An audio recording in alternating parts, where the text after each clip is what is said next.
I look around and I'm inspired by the mountains, the rocks. We have lots of access to lots of cool rock out here and lots of cool wood. And when you put it together, you can make whatever you want. And what Mike Michalchuk has made is a scene torn straight from the pages of Chaucer's Canterbury Tales. A country garden, wild yet engineered, a stone cottage, rustic and earthen. Chaucer wrote, "The field hath eyes and the wood hath ears," and so too does the 8 acres of field and wood in Pemberton. Each stone has a story to tell.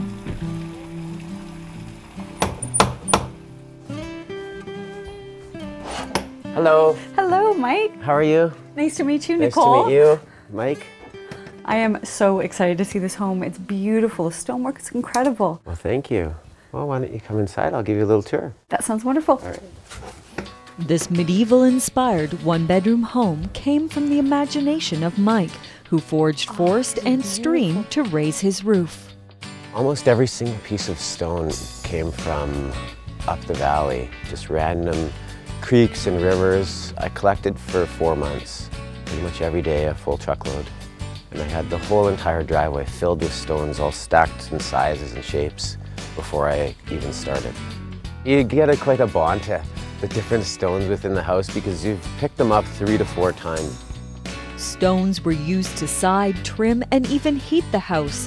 His 2,000-pound stone fireplace is the central focus to the living room, which leads into the kitchen. I've never seen copper used in this way in a kitchen before. It's beautiful.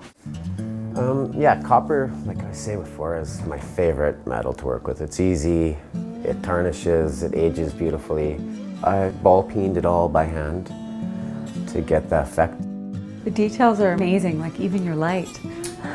Yeah, that light actually is almost 200 years old. It's an old Chinese antique water barrel that I transformed and turned into the light.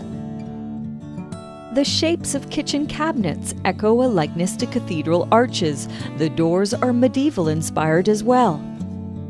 We had to have special hinges made just to carry the weight for everything, and then all of a sudden you had to make special handles because you can't buy handles that fit a 4-inch thick door. It wasn't quite as easy as I first thought. So the sauna is down this way. The son of a home builder and the friend of a wood miller, this former Olympic snowboarder was able to fully realize his vision, a plan that had begun as a rough sketch on a napkin. This was actually the very first rock project I ever started, ever tried. And yeah, this was my learning curve before I did the house. 5 years later, his humble abode is now a resort, complete with a guest house boasting 2 suites, which include a living room and kitchen in each. Greenwater Resort also offers teepee accommodation situated along a riverbed. Each pole was hand-stripped, sanded, and sealed by Mike himself. I always wanted to have a teepee and build a teepee.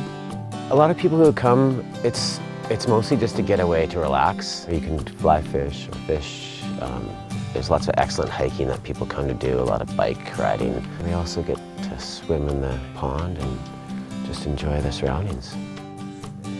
Greenwater Resort is a place of natural worship, from its grounds to its medieval temple, inviting guests on a pilgrimage into the sea to sky. From Pemberton, I'm Nicole Fitzgerald for Shaw TV.